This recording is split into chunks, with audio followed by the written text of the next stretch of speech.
ابو حمید Saadi نے 10 صحابہ کی موجودگی میں اور 11ویں وہ خود سب کو کہا کہ میں تم سب سے زیادہ رسول اللہ صلی اللہ علیہ وسلم کی نماز کا طریقہ جانتا ہوں.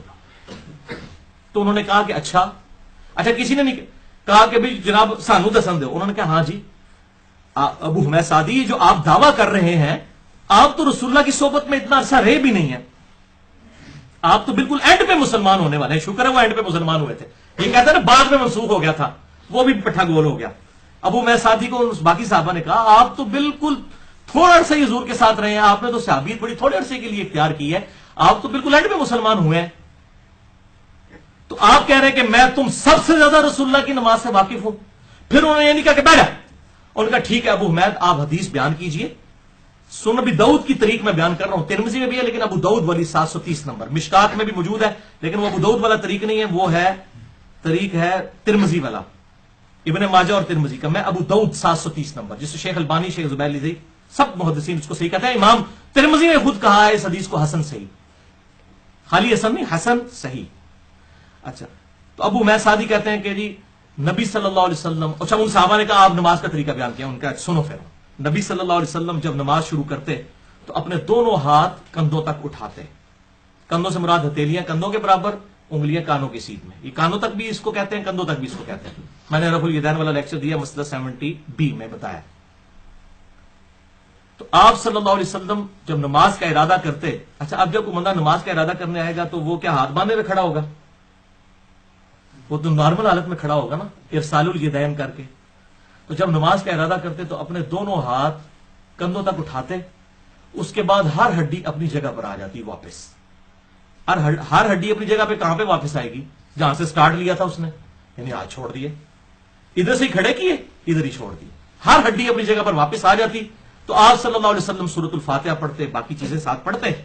اس کے بعد جب رکوع کے لیے جھکنے لگتے پھر دونوں ہاتھ کندھوں تک اٹھاتے, پھر رکوع میں جاتے, پھر رکوع سے سر اٹھاتے, پھر دونوں ہاتھ کندھوں تک اٹھاتے, پھر ہر ہڈی اپنی جگہ پر آ جاتی.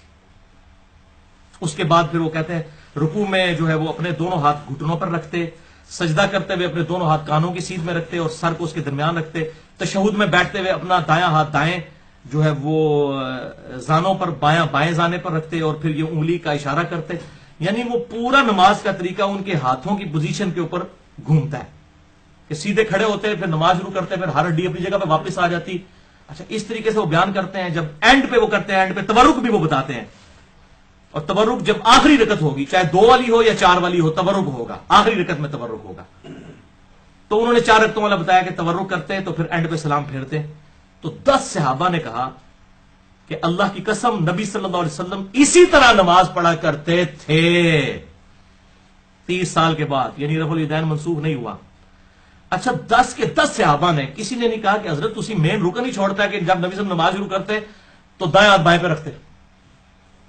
وہ ہر جگہ بتا رہے ہیں. رکوع میں کہتے ہیں گھٹنوں پہ رکھتے, یہ بالکل بازو سیدھے ہو جاتے, کمر سیدھی ہو جاتی, جو ہے تشہد میں رازانوں پر رکھتے. ایک ایک ہاتھ کا وہ اشارہ بتا رہے ہیں, اور سب سے بڑا اشارہ انہوں نے سکپ کر دیا. چلو انہوں نے سکپ کر دیا, باقی لوگ بھی تو کہتے, اور بھائی انہوں نے باندھا ہی نہیں تھا ہاتھ. یہ ہے اصل بات, ارسال الیدین ہی انہوں نے کیا تھا.